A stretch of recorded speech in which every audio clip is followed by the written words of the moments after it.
हाम्रो पसलमा पनि हेयर कटिङ चाहिँ डम्मी चाहिँ पाउँछ। यदि हजुरलाई डिजाइनिङको लागि चाहियो भने त्यो पनि पाउँछ, हेयर कटिङ लागि चाहियो भने त्यो पनि पाउँछ, नत्र हजुरलाई यो स्ट्रेट गर्नु छ भने क्रिम्पिङ सिक्नु छ भने त्यो पनि पाउँछ। हजुरले हामीले सब एभाइलेबल गराइदिन्छौँ। प्लस हामीसँग स्टकमा पनि हुन्छ। प्लस हजुरले हेर्न सक्नुहुन्छ यो हजुरको हेयर कटिङ डम्मी हो। हजुरको 26 इन्चको हजुरको यो हेयर चाहिँ हुन्छ। हजुरले मजाले चाहिँ काट्न अनि सिक्न यसमा सक्नुहुन्छ। हजुरले यसमा कलर पनि एभाइलेबल पाउँछ, ब्ल्याक एन्ड ब्राउन एन्ड गोल्डनमा। प्लस हजुरलाई यसको साथमा एउटा स्ट्यान्ड पनि फ्रीमा पाउँछ। एउटा यो कटिङको लागि हुन्छ अनि प्लस यसको चाहिँ स्ट्यान्ड चाहिँ यसमा फ्रीमा हुन्छ, जसको यसमा अड्डाउने हो।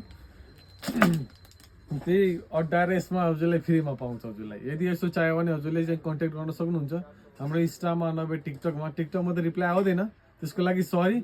आउँदैन भने हजुरलाई चाहिँ आउन चाहिँ आउँछ, तर धेरै फ्री नभएर चाहिँ टिकटकमा चाहिँ रिप्लाई दिन सक्दैनौँ। त्यसैले गर्दा नभए इन्स्टामा मेसेज गरे हुन्छ, इन्स्टेन्ट रिप्लाई चाहिँ पाउँछ हजुरलाई। नभए हजुरले चाहिँ वाट्सएपमा चाहिँ मेसेज गरे नि हजुरले चाहिँ अर्डर गर्न सक्नुहुन्छ। प्लस हजुरले इन्फर्मेसन चाहिँ लिन सक्नुहुन्छ है। कटिङ दाम यदि चाहियो भने यसो कन्ट्याक्ट गरे नि हुन्छ। प्लस हजुरलाई ठुलो स्ट्यान्डमा चाहियो भने जस्तै डोमी अड्डाउनलाई चाहियो भने यस्तो हामीले स्ट्यान्ड पनि दिन्छौँ भन्नाले यसमा एक्स्ट्रा हजुरलाई लिन पाउनुहुन्छ। ठुलो सानो सबै पाउँछ। प्लस हजुरले हेयर कटिङ यो डम्मी हो होइन, हेयर कटिङ होइन, यो चाहिँ डिजाइनिङको लागि हो। यसमा चाहिँ हजुरले डिजाइनिङ क्रिम्पिङ मसिन हजुर सबै चलाउन सक्नुहुन्छ, हेर्न सक्नुहुन्छ हजुरले।